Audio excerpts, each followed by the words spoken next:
It's a kind of complicated question. Otherwise, that's not the best way to begin an answer, but it's complicated because we can answer this question correctly, but from different perspectives. And those different perspectives are going to be important to us as we mature in our practice of the path and our understanding of Dharma. So to make this simple to begin with, the two perspectives are really what we might call an outer perspective of the life of the Buddha, which more or less would be shared by like non-Buddhists, like kind of Western historians, academics and so on, and to some extent, some Buddhists, some Asian Buddhists particularly, from Theravada, the Theravada tradition.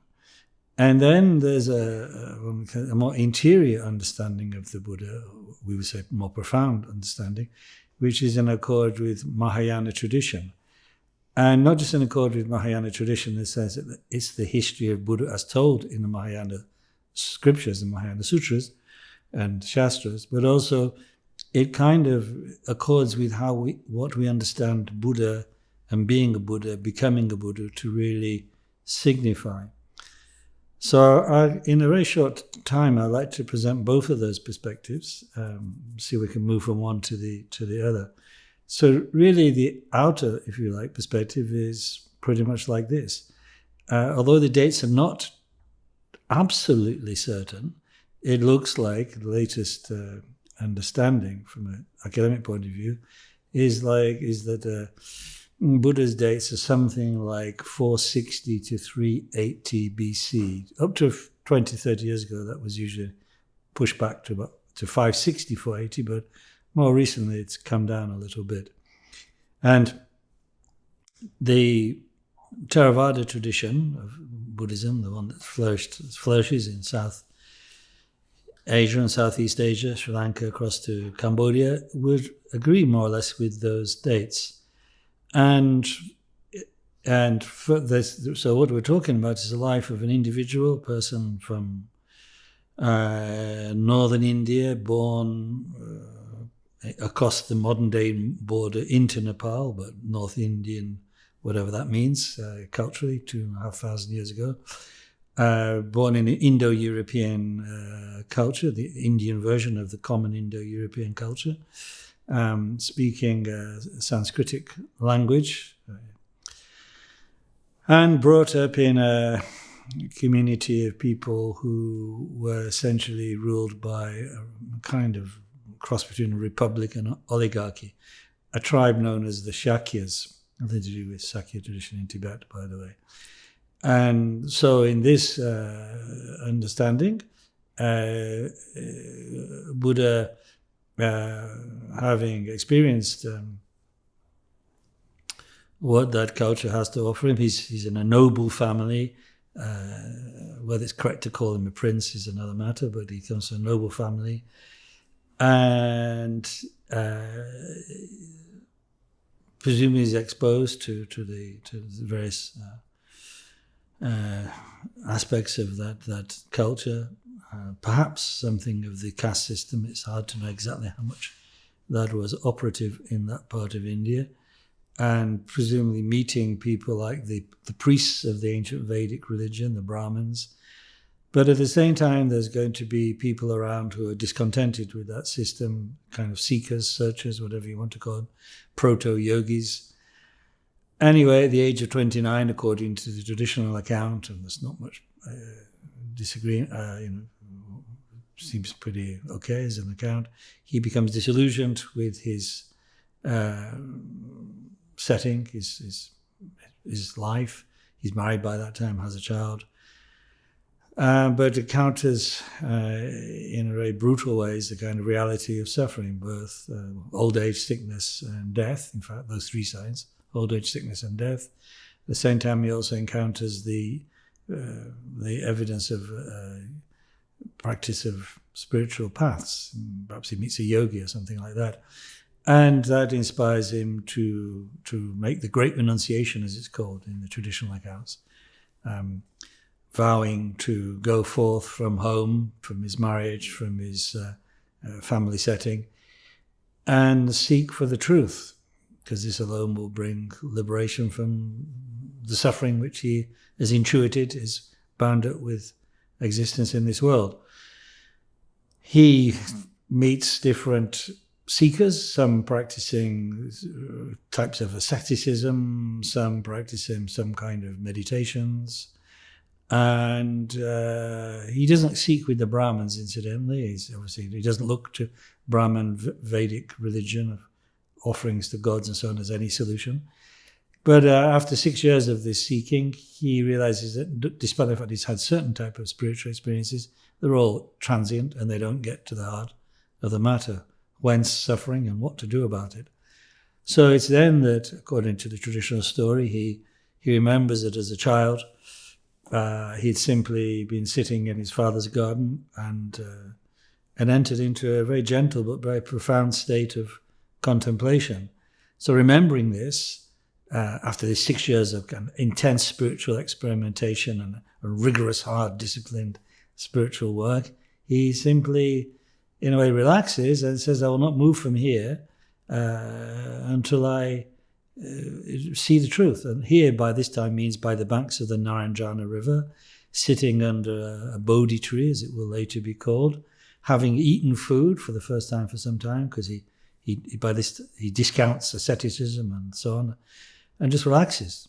And then he gradually, through the course of that evening and night, he confronts his kind of inner projections of egotism in the form of the maras, temptations and fears and so on and so forth, until, aided by nothing more than his own kind of simple, settled state of mind and determination to see the truth, he uncovers the wheel of birth and death. He sees the processes which lock us into samsara. He sees the 12 links of dependent origination, in a sense, and reverses them, awakening to the true nature of reality, which is that there is no self, that the thing that binds us to this wheel of frustration and suffering repeated from life after life is this gigantic fiction, the gigantic fiction of I, me, self, which opposes us to the rest of the world,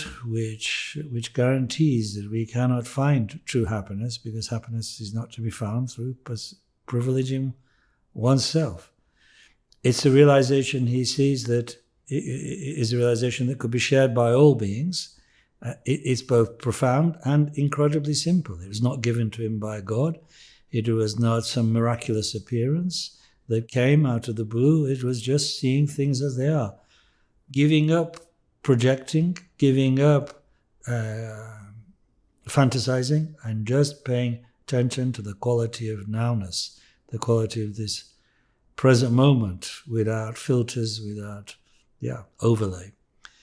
He's the awakened one, as he would put it later. I discovered a truth which had been long forgotten, because as the Buddha sees himself, Buddha is the title we give him now, the awakened one. Before that, he'd been Siddhartha Gautama of the Shakya clan.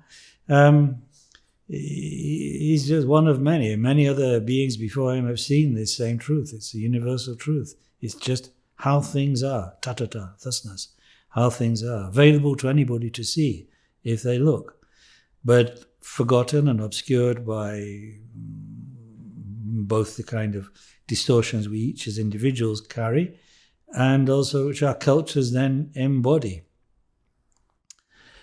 And he remains there under the Bodhi tree for some time. It's said in the tradition, although whether we should see this as pious fiction, I can't say, that he wondered actually if anybody else would understand what he was signifying if he talked about this to them, because it's both profound and innate in everybody. It's the clear light nature of mind, but people cannot seem to be able to wake up to it. But anyway, again, according to the tradition, the general tradition, some gods appear to him. So at last the gods appear, but they're also deluded. That's the gods Indra and Brahma, two chief deities from the Vedic system, important deities. But they come and say, we want the teachings, because they're also subject to samsara. they still cling to ego, but they know enough at least to know they need some instruction and help. And they say also there are quite a lot of people, beings, whose eyes are only covered by a little bit of dust. So if you shared this, what you've seen with them, they might also become awakened. And that's the beginning of the Buddha's teaching career at the age of 35 or thereabouts. He's available. He doesn't go out to missionize on street corners. There are not many street corners, even now in Bihar. But people come to him. First, it seems that people he'd known from before come to him, people who he'd practiced spiritual disciplines, yoga and asceticism, they come to him. But actually, they're, in a way, they come with a heart of kind of contempt because they think Buddha's gone soft by giving up the asceticism and starvation and so on. But according, again, in a kind of very cute way, according to tradition, they come into his presence and can't help but prostrate and bow down, recognizing that he has profoundly changed. Or one might say perhaps he's become profoundly who he and everybody else always was, devoid of self-clinging and self-cherishing. So they're the first 5 disciples. To them Buddha preaches the first sermon. It's a response to questions, and it contains the formulation of the 4 noble truths. There is suffering, the cause of suffering is self-clinging, there is a possibility of freedom from suffering, nirvana, and there's a path to that, the eightfold path, or in short, the threefold path of ethics, meditation, and wisdom. It all begins there. The whole of Buddhism as an institution begins in that kind of exchange that Buddha has with the first 5 disciples. And then, well, again, according to the simple story, the next 45 years are spent in northern India, roughly more or less what would be called nowadays the provinces of Bihar and Bengal. And Buddha walks from one place to another as invited by people, disciples, patrons, and meeting all kinds of men and women. Some are, if you like, professional religious people, yogis, seekers, people who've been following other religious systems, because there's no shortage of religious and philosophical systems. North India was an advanced society, comparatively speaking, at that time. So it's advanced society with different competing philosophical systems. Not everybody's following the Vedic system of the Brahmins. There's alternatives. Philosophically speaking, is everything from materialism and atheism through to theism, and of course non-theist systems like Buddhism and Jainism, which is a contemporary system to his. He passes away at the age of 80, having included everybody from kings, merchants, prostitutes, ordinary men and women, housewives, householders, and monks and nuns, because some of his closest disciples decide to emulate him in the simplicity of his lifestyle, renouncing family, renouncing home responsibilities and social responsibilities, and becoming dedicated monks and nuns. All these were Buddha's disciples. Buddha didn't write anything, of course. Although it's a sophisticated society, primarily oral still, but the ability of memorization is very great in those days. So his teachings, we can assume, are pretty faithfully remembered and then collected together on his passing in 80 in the place in northwest India. The holy places of Buddha's life are where he was born, Lumbini in Nepal, where he becomes enlightened, Bodh Gaya in Bihar, where he turned the wheel of Dharma, Sanat near Varanasi, and then the place of his passing. So there is the bare outline of Buddha's life. And stripped of any unnecessary kind of miraculous things like the intervention by the gods to request teaching, is pretty much how most modern accounts of Buddhism, they pretty much follow that pattern. That's the Buddha as they see him, a remarkable teacher, a remarkable person, a kind of cross between yogi and philosopher.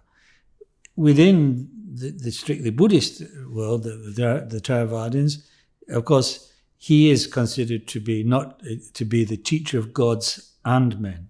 So one shouldn't overemphasize the similarity between the Theravadin view of the Buddha and that of modern academics, but they are quite close, one might say. Now, when you think about it, when you think about the Buddha's life, then there are different questions that open up. And some of these, in a way, also are the subject of the retelling of the Buddha's life that we find in the Mahayana sutras, the Mahayana discourses, and in the histories that derive from that. The first is about really where to begin on this. Well,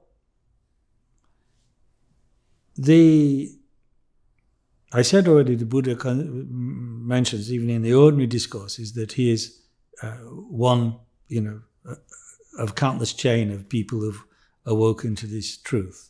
It's an ancient truth, as he put it. Just really, I've restated this ancient but kind of forgotten truth. So that leads us, in a way, to start to think about the Buddha really in a more universal, more cosmic context. I don't mean cosmic in the sense of trippy or anything, but more kind of the reality that the individual called the Buddha is actually embodying in his life and his teachings, which is something timeless, which is something in a way beyond history, beyond the accidents of geography, beyond, therefore, the mere appearance of this remarkable individual in India nearly 2,500 years ago. So how we would now recast the story of the Buddha in the Mahayana tradition, which means according to the Mahayana sutras and the tantras, particularly sutras like the Saddharma Pundarika Sutra and so on, and the Avatamsaka Sutra and the tantras, is really like this. The actual reality of being a Buddha is the awakening to the true nature of reality. The true nature of reality, which is emptiness beyond all elaboration. If you want to put it in a more positive way, you'd say the Buddha nature, which is present within the minds of all sentient beings, which was never created, which is unending. Actually, we call that the emptiness, the Buddha nature, we call it, from the perspective of Buddhahood, we call it the Dhammakaya, the body of truth, the true body. To be a Buddha is precisely to be that. To be that because you have seen the nature of all dharmas, phenomena as you call them, is this unelaborated emptiness that has no beginning, no end. That can't be made by cause and conditions. You've seen what was always there from primordial time. So in that sense, the Dhammakaya itself is that kind of essential nature of Buddhahood is beyond history, time, and person. So therefore, in the Mahayana account of the Buddha, the becoming a Buddha, the process of becoming a Buddha, is something that, taking the example of the historical Buddha, we'll call him Shakyamuni, sage of the Shakya clan.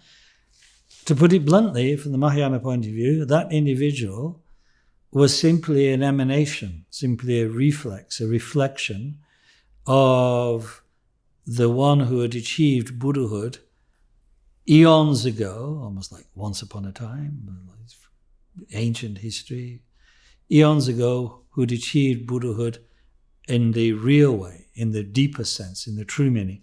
He'd become the Dhammakaya. It could have been a she, but anyway, he became the Dhammakaya, where in the spiritual realm known as Akinishta, that which beyond there is no higher.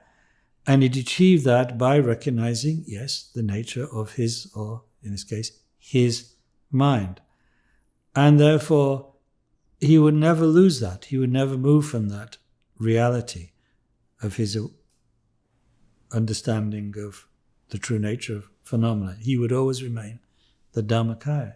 But what motivated that individual to set out on that path eons ago that led to him becoming a Buddha eons ago in Akinishta? It was the Bodhisattva vow, the wish to become a Buddha for the sake of all beings. Because unless that intention arises in us, why would we ever enter into the spiritual path? Why would we ever do the practices? We simply wouldn't. So long ago, again, in a galaxy far away, or whatever, an individual made that Bodhisattva vow in the presence of a Buddha of ancient time and set out on the path. And then at the culmination of his path, he achieved Buddhahood in the realm of Akinishta, where he is known, and of course this is a cultural projection too, by the name Buddha Vairochana, Buddha the Illuminator. Of course, this is a retelling through modern eyes of 2,500 years ago, where Sanskrit is the language. Eons ago, what did they really speak? Who knows? It's not important. But the timeless reality of the Buddha that we see in this world is there in Akinishta, beyond time and space, where he is known as Vairochana. How, having become Buddha, does he then fulfill his Bodhisattva vow to benefit sentient beings? Well, it depends on the disciples. Having achieved the level of Buddhahood, i.e. the Dharmakaya, you're beyond body, you're beyond language, you're beyond partiality. You are, so to speak, like space, but utterly responsive. So you respond, the Buddha responds in whatever way is necessary according to the followers. Therefore, the Dharmakaya manifests for the most sophisticated, the followers who are most advanced in their practice, or to put it the other way around, who've cleansed their perception to the most subtle degree, short of Buddhahood. To them he manifests as what we call the Sambhogakaya, the body of glory, like the Buddhas we see depicted in the tankas, the images. Buddhas like Akshobhya, Buddhas like Amitabha, and so on. So to the 10th level noble bodhisattvas, as we say, he manifests in that way. But what about ordinary beings? How does the Buddha manifest to ordinary beings? Well, does he come down to earth? No. Does the moon come down to earth to appear in the reflection in the pool of water?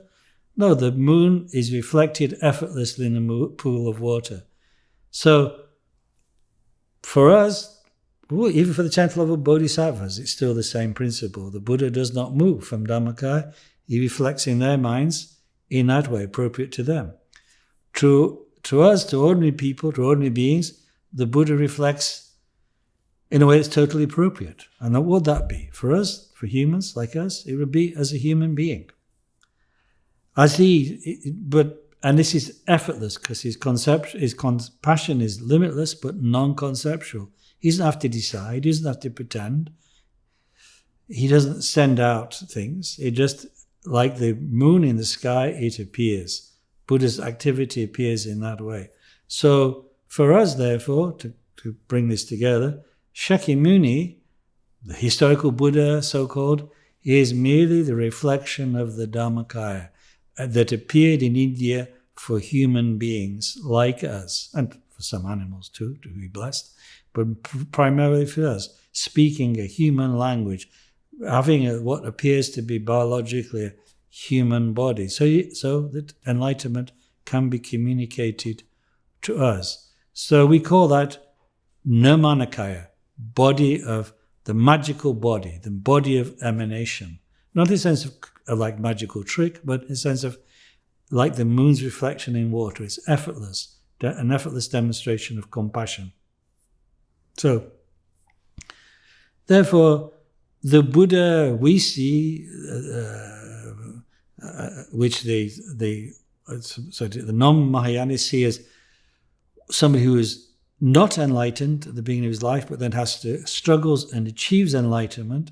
For us, the bare bones of the story of the historical Buddha we accept, but we understand them differently. They're a demonstration of how anybody like ourselves could become enlightened. It's like a show, like a drama, like a play of how to become awakened. And everybody who, and so we see, as it were, through the human appearance to the timeless reality. How does that inspire us on the path? Well, I'd say it's like this. Looking at the Buddha through the lens of a human who became a Buddha in this lifetime by his effort is good, because it reminds us we need to work, we need to enter the path. But there's a danger with it. It can make the Buddha, in a way, strangely enough, quite remote from us. We time down to a historical personage, a historical time, and maybe one whose efforts are beyond us. The Mahayana way, though, is this. What that historical figure signifies is awakening to what was already the true nature of all phenomena, the true nature of all beings, and always has been. So we have the Buddha within us. The real Buddha to awaken to is the nature of our mind. And so the idea that before demonstrating enlightenment, Buddha is already enlightened, is to show that there's an enlightenment within all of us that merely has to be uncovered. So the Mahayana way of looking at the Buddha emphasizes that. We need to hold these two, in a way, in a creative tension, creative relationship. We need to make effort, but Buddhahood is within. If we don't make effort, we'll never awaken to that. But if we think it's all dependent upon our effort, then enlightenment would be a conditioned, created thing. And actually, we'd never arrive there, because it'd always be out of our reach somehow. So in this way, by seeing the Buddha from the two perspectives, the universal Buddha, the Dhammakaya, the Buddha nature, and the individual, the particular, the historical, then it seems like we have the best balance in understanding the Buddha. Furthermore, by understanding looking at it from the Mahayana perspective, realize that there are countless Buddhas pervading reality. In other parts of the endless universe, right now, there are men and women, or whatever they are, awakening to Buddhahood. In the past, there were countless, whatever they were, men and women awakening to Buddhahood. In the future, there'll be countless beings awakening to Buddhahood. So it's not localized, it's not tied down, it's not just a one-off happening in space. Neither is it, as a secularist might say, Buddha was just a remarkably clever chap for his time.